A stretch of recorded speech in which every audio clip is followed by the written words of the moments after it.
Y este mensaje lo vamos a titular hoy: no negociemos lo que el Señor ha dicho.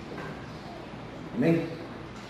Se lo repito de nuevo: no negociemos lo que el Señor ha dicho. No recuerdo quién, pero hace muchos años me contaron las palabras que dijo un maestro de la palabra.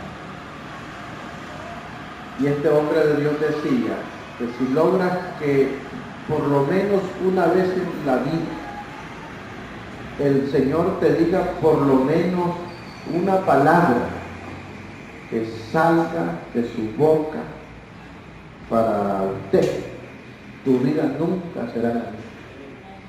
Se lo repito, alguien dijo una vez que si logras con ayuno, con oración, con ofrenda, por lo que sea, si logras que una vez en la vida el Señor del cielo y de la tierra diga por lo menos una palabra que salga de su boca para ti, tu vida nunca será la misma. Amén. Entonces el Señor envía su palabra, pero una vez que un hombre, que una mujer, que un niño, que un anciano, y ahí cuando ya mencionamos todo eso, entonces hay una familia, hay una ciudad, y entonces hay una nación que tiene una palabra que Dios ha hablado. Entonces vienen circunstancias que van a presionar las emociones por medio de esas circunstancias para que negociemos la palabra. Lo primero que ocurre es que hay una negociación silenciosa en el corazón. Y la fe empieza a menguar. Y la persona de repente quiere seguir su vida y su camino ignorando lo que Dios ha dicho. Incluso hay ejemplos en la Biblia. En algún momento Jeremías, porque las circunstancias eran extremadamente difíciles, dijo: yo lo voy a ignorar. No volvería a hablar en su nombre. Pero no obstante, dice el profeta, había un fuego dentro de él. Y él incluso, en algún momento de su relación y su oración con Dios, le dice: me sedujiste, Señor, fuiste más fuerte que yo. Amén. Entonces las circunstancias vienen para presionar que el hombre que tiene la palabra, que la mujer o el niño o el anciano que tiene esa palabra que salió de la boca de Dios, vienen las circunstancias para que negociemos. Y esa negociación empieza de manera silenciosa y la persona dice ese día: hoy no voy a orar, hoy no mencionaré el propósito de Dios en mi vida. Entonces, pero nuestras vidas tienen un propósito y muchos de nosotros tenemos un llamado. Ahora, ¿qué pasa cuando la persona tiene la palabra y decide, por causa de lo que Dios ha dicho, caminar con esa palabra, cueste lo que cueste? Entonces, hay un momento que nosotros se nos pasa como al Señor Jesucristo, somos niños. Y entonces cuando somos niños, de alguna manera somos frágiles. Fue el momento, por ejemplo, de Satanás, a través de Herodes y las legiones romanas, trató de destruir la ciudad donde habitaba la palabra. Trató de destruir la ciudad de Belén, por causa de que la profecía la señalaba como el lugar donde había de nacer el Redentor. Entonces, pero Dios aún allí, Jesús siendo muy pequeño, probablemente nunca fue consciente del peligro que corrió. Pero su madre Miriam, su papá José, papá, ¿verdad?, por la casa de José, él fue engendrado del Espíritu. Entonces Dios tenía ángeles y personas valientes para cuidar de la vida de su hijo. Entonces José, de manera diligente, es avisado en sueño ¿verdad? Y se va por el desierto a tierra de Egipto y allá permanece hasta que el Señor entonces toma venganza y hace morir a todos aquellos que procuraron su muerte. Después el otro momento difícil para el ministerio del Señor fueron los momentos de desierto y los momentos de prueba. Pero el desierto y la prueba lo hizo madurar al punto que cuando ya vino la parte final de ese proceso en su vida, dice la palabra que el Mesías, el Hijo de Dios, afirmó su rostro. Y la Biblia destaca un aspecto. Dice que su aspecto, Roberto, su aspecto cambió. Probablemente Jesús siempre tuvo una característica, siempre tuvo un semblante. Pero cuando llegó el tiempo, y cuando llegó el momento para ir a Jerusalén, dice la Biblia que su aspecto se volvió diferente. Y afirmó su rostro porque su aspecto era para ir directamente a Jerusalén. Porque él iba a Jerusalén esta vez a reclamar su reino, a terminar de establecer el orden del universo y la tierra. Y entonces Jesús tiene que honrar en obediencia no solo al Padre. Jesús no va a la cruz solo para honrar en obediencia al Padre. Jesús también tiene otros compromisos que los tiene que honrar. Él tiene que honrar a los profetas que anunciaron su tiempo. Jesús tiene que honrar en su obediencia a hombres como Abel, que murió para dar testimonio que un día Dios iba a levantar entre los hombres a un cordero y que a través de él el Padre traería redención. Entonces Jesús tiene que honrar a Abel.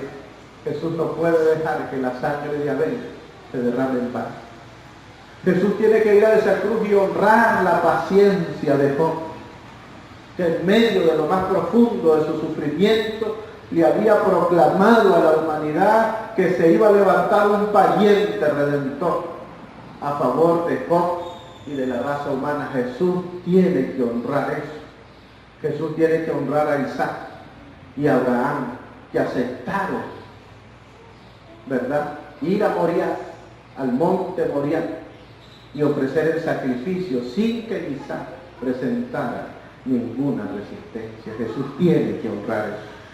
Jesús tiene que honrar la fe de una mujer llamada Miriam, su madre, que aceptó que una misma espada traspasara su alma. Jesús también tiene que honrar la fe. Entonces, cuando usted recibió una palabra para que un propósito de Dios se engendrara en su vida, usted tiene que honrar la fe de los que le profetizaron. Usted tiene que honrar la fe de otros que también han creído por el propósito de Dios en la vida suya y mía.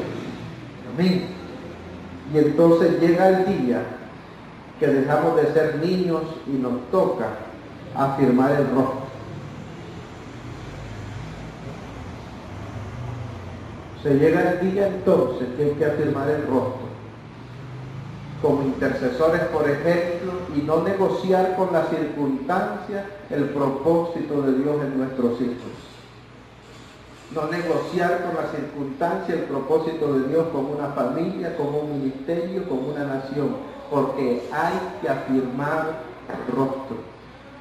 Porque lo que queda es el cumplimiento de la palabra de aquello que un día el Señor dijo y vino a tu vida a través de un sueño del Espíritu, y vino a nuestras vidas por una visión, por una experiencia, o vino a nuestras vidas por una palabra profética que confirmó un trato personal que Dios venía construyendo en nuestras vidas. Entonces llega el día que hay que afirmar el rostro, pero recuerde el título que le pusimos a esta enseñanza: no negocies lo que el Señor ha dicho sobre tu vida.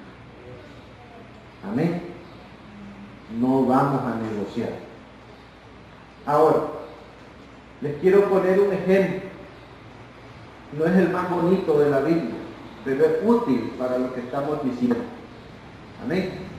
Le voy a leer Números, capítulo 24, porque aquí va a aparecer un profeta que después terminó desalineado, pero que en su momento, con respecto a Israel, tuvo que hablar palabras de verdad. ¿Sabe que Dios hará incluso que los hechiceros hablen y confiesen el propósito de Dios en nuestras vidas? A Pablo le pasó con aquella joven que decía, esto es gente que sirve a Dios. Aleluya.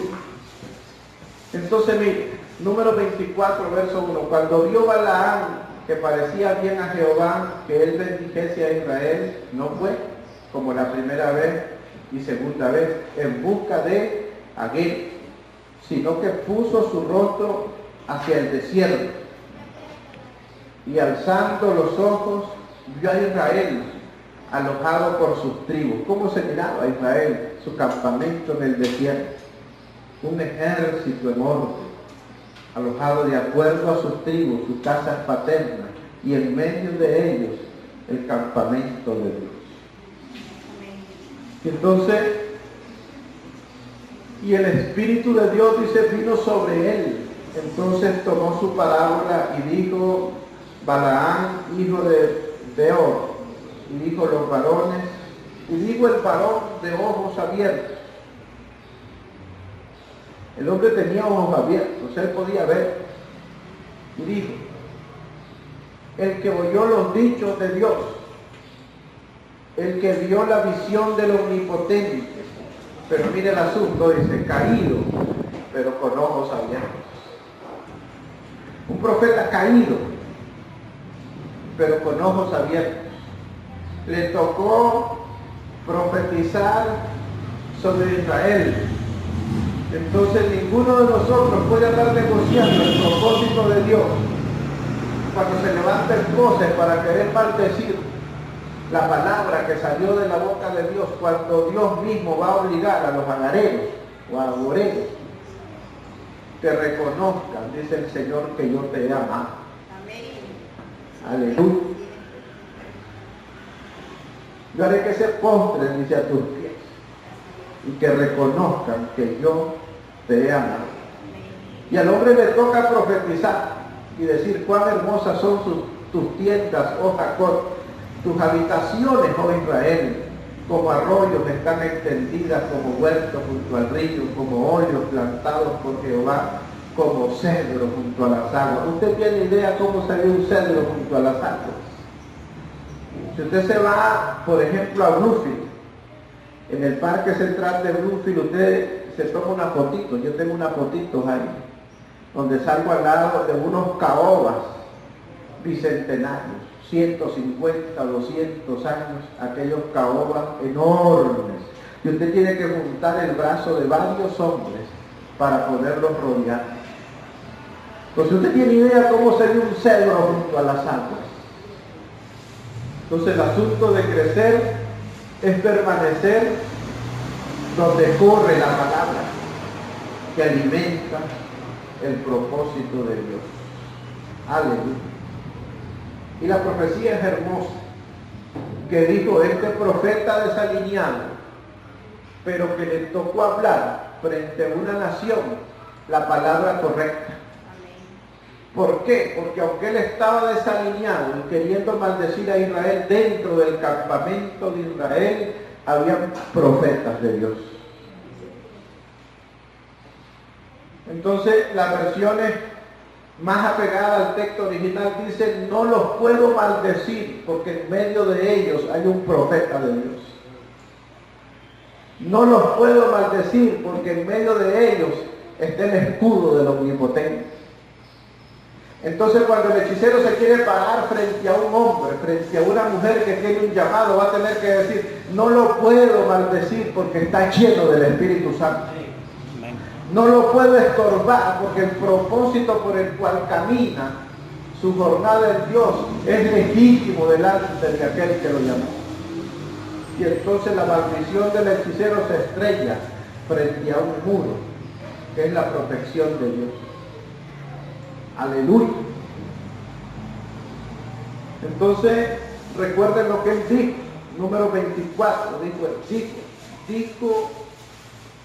el que vio la visión del omnipotente, dice, caído pero con ojo abierto. Entonces la palabra caído ahí es, su transliteración a nuestro español es nafal. Tiene muchos significados y aplicaciones, pero por su contexto y la historia final de Balaam, nos quedamos con esta definición. Entonces Balaam, uno que era caído, significa uno que fue desertor, que desertó, que desmayó y fue derribado. Caído, dice él, pero con ojos abiertos, porque quiso negociar con dinero, con recursos, usar la autoridad que Dios le había dado para un propósito ajeno y de su beneficio personal, sacrificando los propósitos de Dios. Entonces Balaam era un nafal, uno que era desertor, que desmayó y que fue derribado. Pero nosotros no vamos a negociar. Entonces nunca negocie la promesa que Dios le dio a su vida, porque para que Dios le diera a usted esa promesa fueron necesarias muchas cosas, muchas lágrimas e incluso mucha sangre. Primero, y la más importante, la sangre del Cordero. Usted no puede negociar algo que fue conquistado para usted con sangre, la sangre del Cordero. Usted no puede negociar con la vida, con las circunstancias ni con sus propias emociones aquello que le fue dado a usted, designado para usted, desde antes de la fundación del mundo, por la inmensidad del amor del Padre. Usted no puede negociar eso. Así como Jesús no podía dejar de honrar la memoria de Abel, de Job, usted no puede dejar de honrar la memoria de aquellos a través de los cuales el Evangelio llegó a tu vida. Entonces no negocie la promesa de Dios en su vida, porque cuando el Señor acepta tu petición o Él decide darte una palabra específica, es porque el Señor considera que usted va a honrar el honor de Dios y que va a poner en alto su nombre.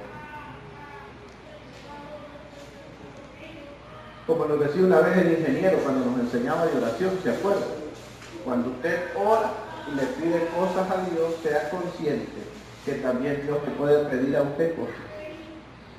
Y si Dios le pide a usted, es que Dios sabe que usted puede hacer aquello. Entonces no negocie la promesa del Señor con sus circunstancias, no la negocie con la abundancia o falta de recursos, no la negocie con sus propias emociones. No permita que una emoción, que como decía un día mi esposa, la pastora Janet, una emoción al final o un sentimiento es solo eso, un sentimiento. Entonces no permita que un sentimiento tenga más influencia en su voluntad que un mandamiento o una promesa. No lo permita. Entonces no negocie con sus emociones, no negocie con las críticas, y muy importante, no negocie con su edad. Abraham no lo hizo, no negocie con su edad. Ni porque se siente niño como Jeremías, ni porque se siente viejo como Abraham. Porque al niño Dios lo puede hacer crecer y al viejo Dios le puede prolongar sus años. Entonces no negocie. No negocie con su familia. No negocie con sus amigos. No negocie. Ni la palabra ni el propósito. Porque usted, y tome en cuenta esto, usted no decida sobre la provisión de Dios. Recuerde que el Señor, diga conmigo, el Señor es un jireh. Uno que se provee para sí mismo. Uno que se provee para el propósito. Amén. Pero el Señor es un jireh para gente como Abraham, que le creyó a Dios para que le fuera atribuida entonces su justicia. No negocie. Aleluya, no se pierda. Recuerde las palabras del apóstol Pablo en 2 de Corintios 5, verso 7. Dice el apóstol Pablo unas palabras tan sencillas, pero que si nosotros macro las logramos hacer nuestras, podemos definir la vida nuestra y la de muchos. Una persona que defina su vida por estas palabras del apóstol Pablo puede definir la vida de una nación, de una familia. Porque dice el apóstol Pablo, porque por fe andamos, no por vista. Por fe andamos, no por vista. Entonces no negocie su fe con lo que ven sus ojos naturales. No negocie su fe.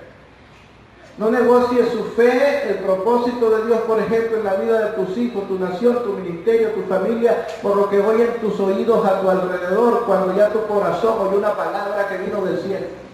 No negocie. No vaya que se convierta en un desertor, en uno que desmaya. No negocie.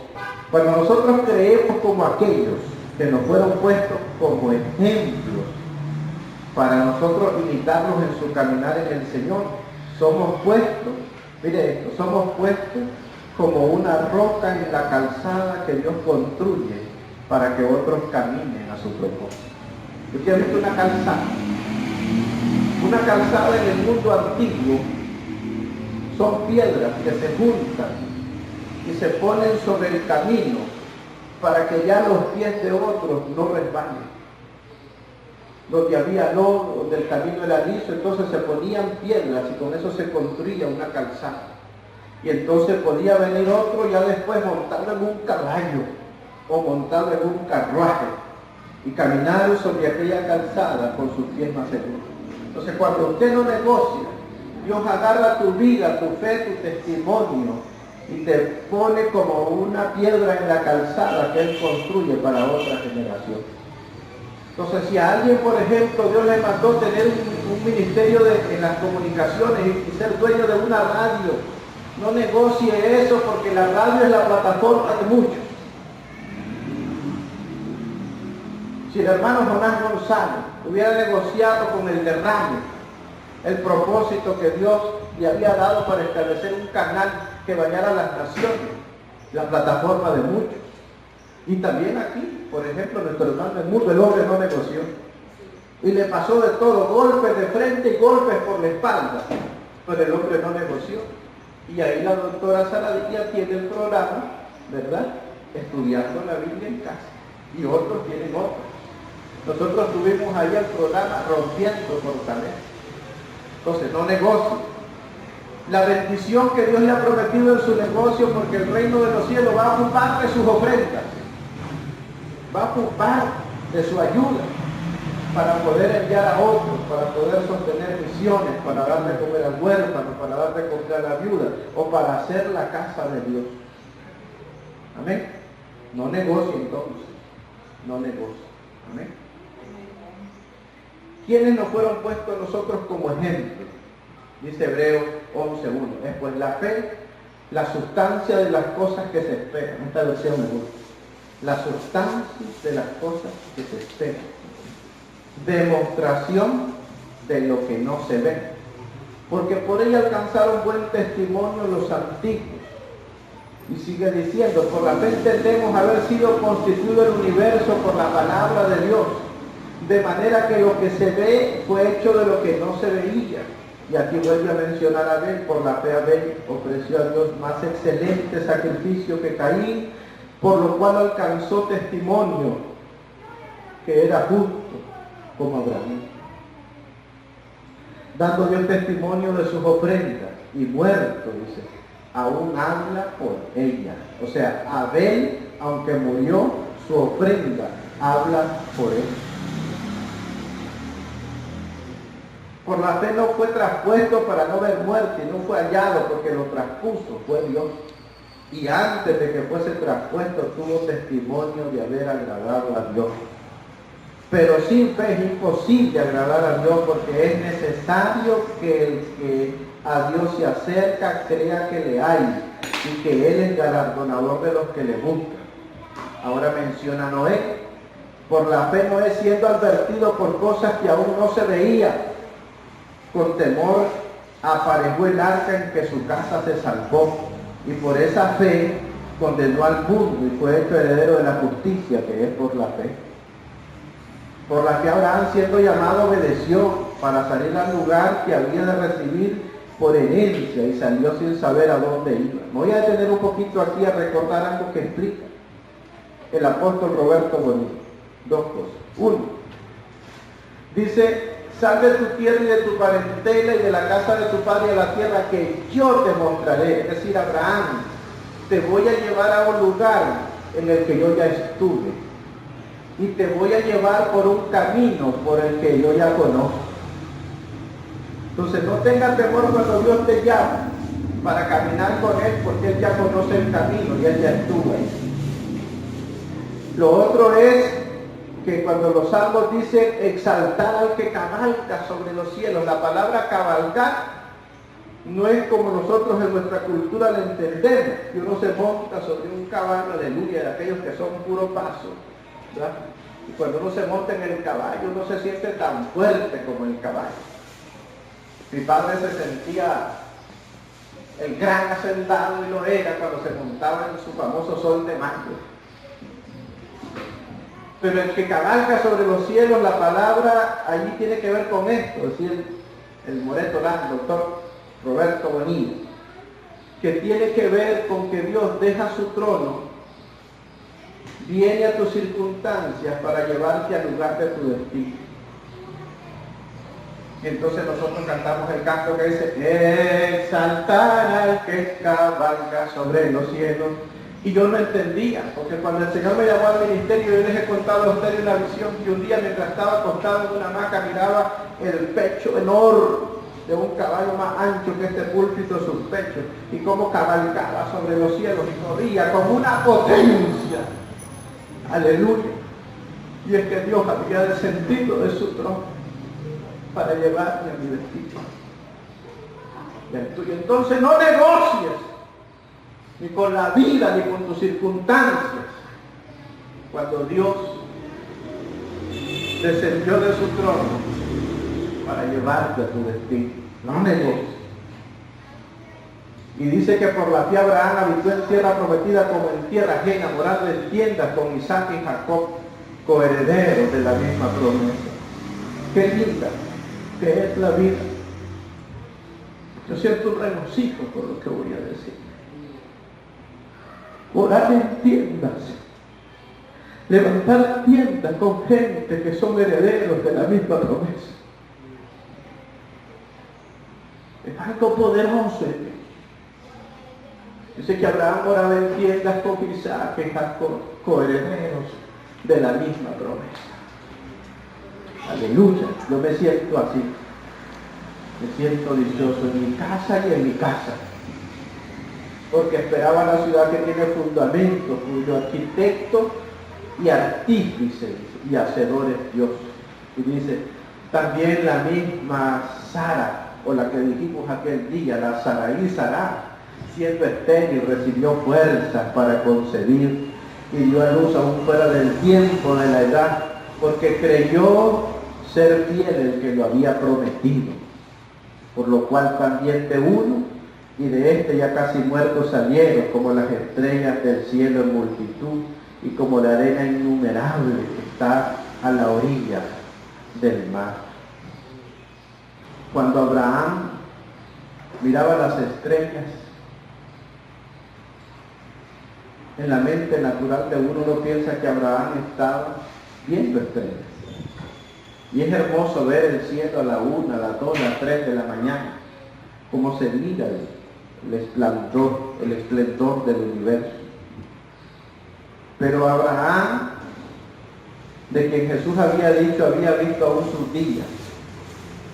Abraham, cuando miraba las estrellas, Abraham miraba su simiente. Pero la palabra estrellas en hebreo tiene que ver con los príncipes de Dios. Es la palabra estrella, son los príncipes de Dios.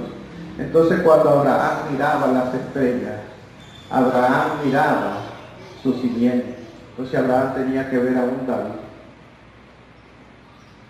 Abraham tenía que ver a un Sansón, a un Jefté, a un David. Abraham tenía que ver el rostro, la identidad y el carácter de aquella india de Matagalpa, que no negó su fe, que la arrastraron a los pies de una bestia en esa calle y no negó su fe. Abraham tenía que haber visto el rostro de aquellos misioneros en Estelí que derramaron su sangre y no negaron su fe.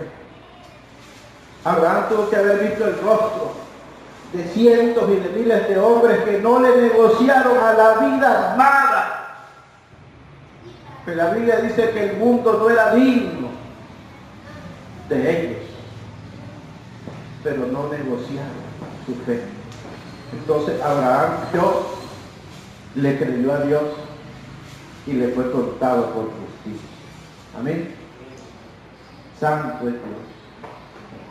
Dice que por esa fe, estoy leyendo aquí, unos versos sí, otros no, por esa fe cruzaron el mar rojo y queriendo el ejército enemigo hacer lo mismo, se ahogaron.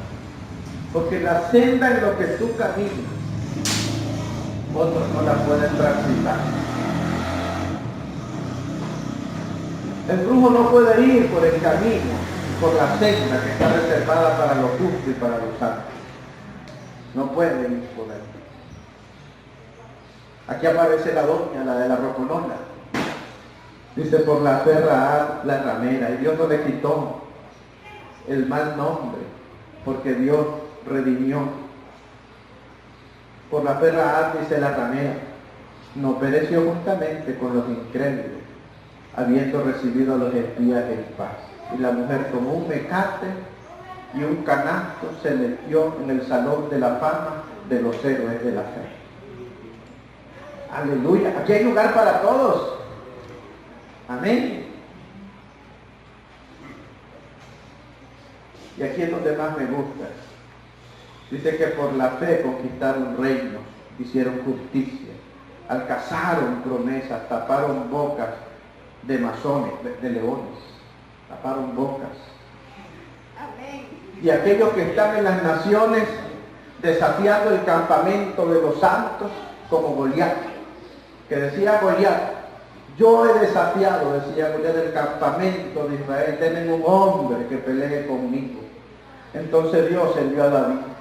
Pero como detrás de Goliat estaban los caídos, entonces Dios envió después a su hijo para resolver a los caídos. Y entonces dice el Señor Jesucristo, si David fue valiente y fue de frente y afirmó su rostro contra el gigante, ahora me toca a mí afirmar mi rostro e ir a Jerusalén. Entonces están desafiando el campamento de los santos. Y usted es el hombre y la mujer que Dios envió para responder a esas voces que están pidiendo un hombre, que están pidiendo una mujer que levante el honor de Dios en medio de las naciones. Pero Dios no te va a guiar con mano vacía. Dios te va a dar onda y te va a dar piedras del arroyo. Aleluya. Piedras del arroyo. Solo me recuerdo cuando en la finca de mi papá Chá, yo agarraba la onda y la piedra. Y es intimidante ver salir la piedra de una onda con la fuerza que sale. Yo solo pienso ahora en aquellos valientes de David que tiraban la onda a dos manos. Vos sabés lo que es ver venir 4, 5, 20 de esos bárbaros con ondas en las manos frente a un ejército enemigo, la fuerza que tienen esas piedras. Aleluya. Entonces no negocie, no negocie con las circunstancias. no negocie con las mentiras del diablo la palabra del Señor. Vamos ahora. Aleluya. Padre, gracias por tu amor. Gracias, Señor, por tu misericordia, en el nombre de Jesús. Gracias por la fe, el amor, las lágrimas de tanta gente, Señor, que ha abonado con su amor, con su fe, la predicación del Evangelio en las naciones. Como nicaragüense, Señor, tengo que pedirte que bendigas, que encuentres la simiente de Venus Chone, de Loren Trigo y de otros como ellos, que nos trajeron el Evangelio precisamente a esta ciudad. Padre, en el nombre de Jesús, afirma, Señor, nuestros rostros con tu amor y tu palabra, para darle cumplimiento al propósito tuyo, Señor, en nuestras vidas, en nuestra ciudad y en nuestras naciones. En el nombre de Jesús. Amén y amén.